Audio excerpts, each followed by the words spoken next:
What if the cure for evil corporate societal destruction was a really good home cooked meal?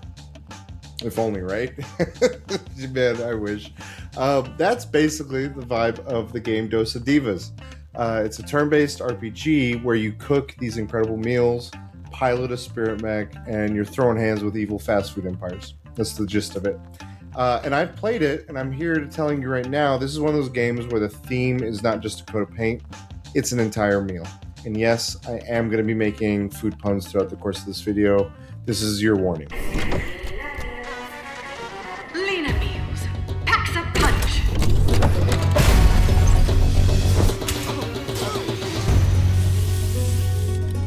No one cooks anymore.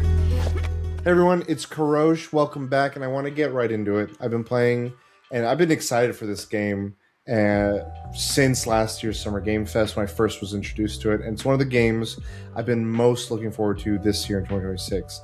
Dosa Divas is being developed by Outerloop Games, the team behind Thirsty Suitors, and they're doing the same thing here again as they did with Thirsty Suitors in all the right ways, and I mean that in the best way. It's stylish, it's funny, it's heartfelt, it's culturally specific in a way that feels like it's celebrating and less like a marketing kind of bullet point in any way.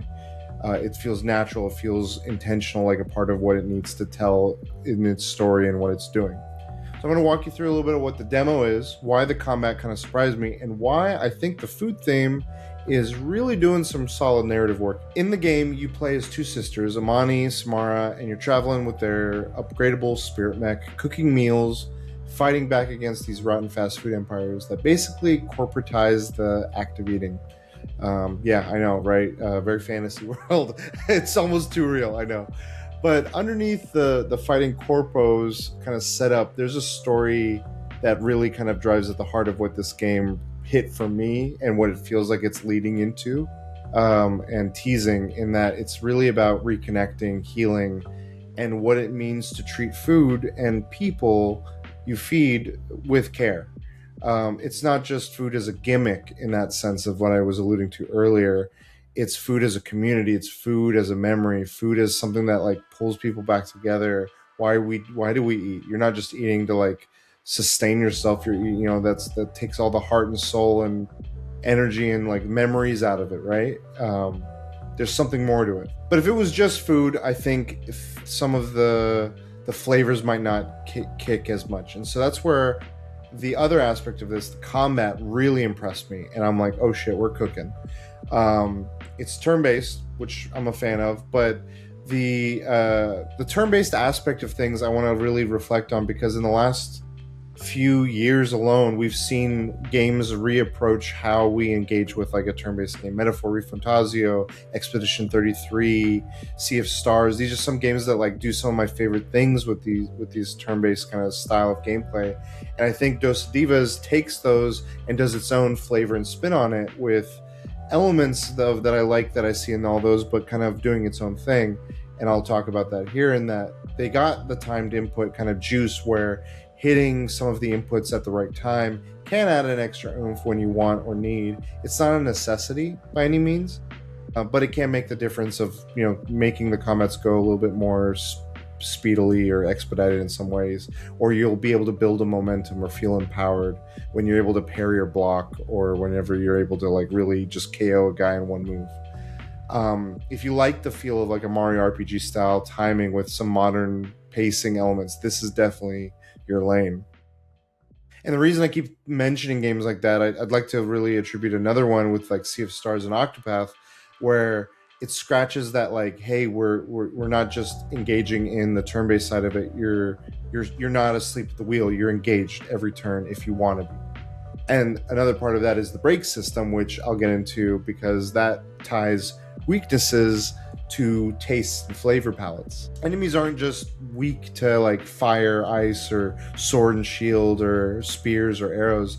They're weak to flavors. They're weak, whether it be savory, sweet, sour, salty.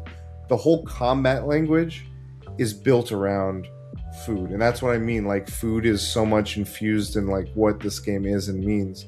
So you're not thinking always like what hits hardest. You're thinking, what's my enemy craving? What flavors break them? What's their what are their intolerances or something. I don't know if that's something they'll play around with, but if you're lactose intolerant, does that just break an enemy mid-fight or something? That'd be a cool idea. It wasn't in the demo, but and it was sweet, savory, sour, and salty. That kind of stuff is identified weaknesses. And how can you sequence these in a way where you can crack the enemy? They lose a turn essentially, and they're prone to bigger attacks. Then you can go off.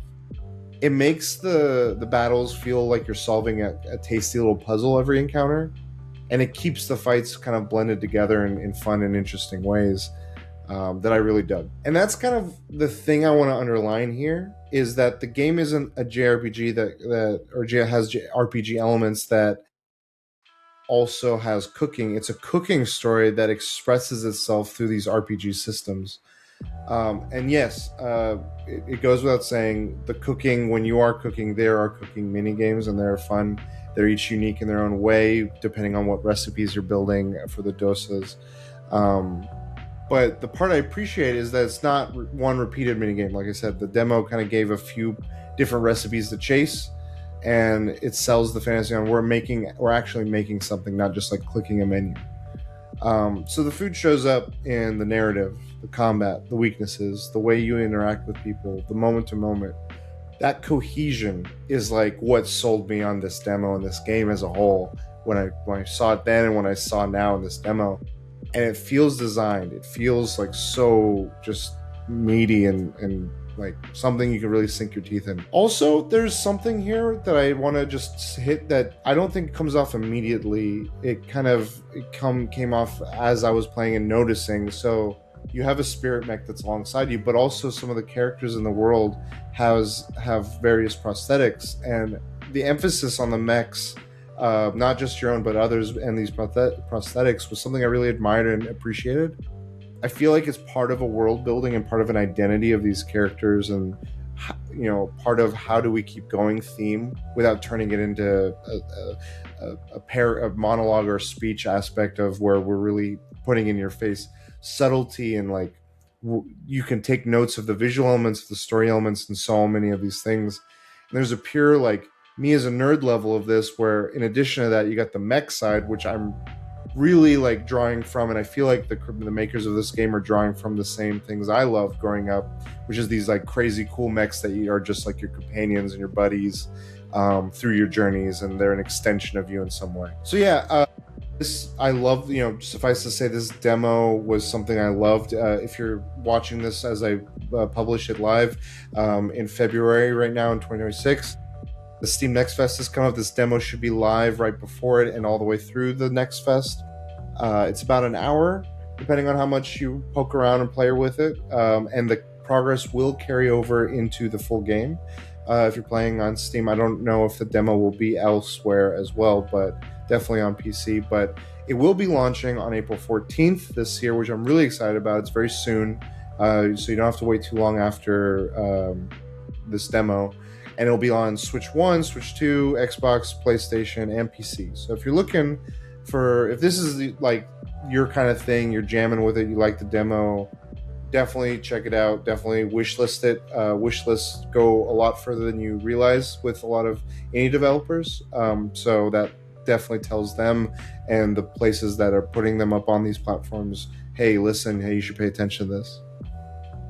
So yeah, in summation, Dosa Divas is funny, heartfelt, stylish, funky. It's got the music. I didn't even talk about the music. The music's phenomenal.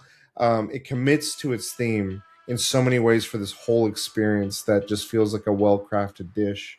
And if you're anyone like myself where you enjoy some of these turn-based RPG mechanics or the story elements or the ways in which it kind of blends all this into a just beautiful story that I feel has a promise to it. Like the demo hints at a lot of things with these characters, with the overarching thing. I'm really excited to get into the rest of it and see if it delivers on that promise.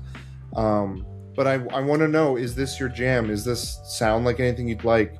If you've played the demo after and then you came back and watched this, please let me know. Does any of it jive with you? Was there anything that felt clunky or weird?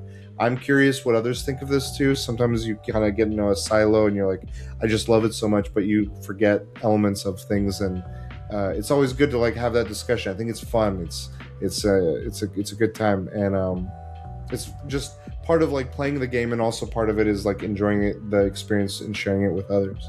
But thank you for watching this video. I appreciate it. Again, if you enjoy this video or any of the other videos I do, please like, subscribe. It goes a long ways for me as well, for me to be able to keep doing stuff like this that I love doing. But until next time, catch you on the next save point.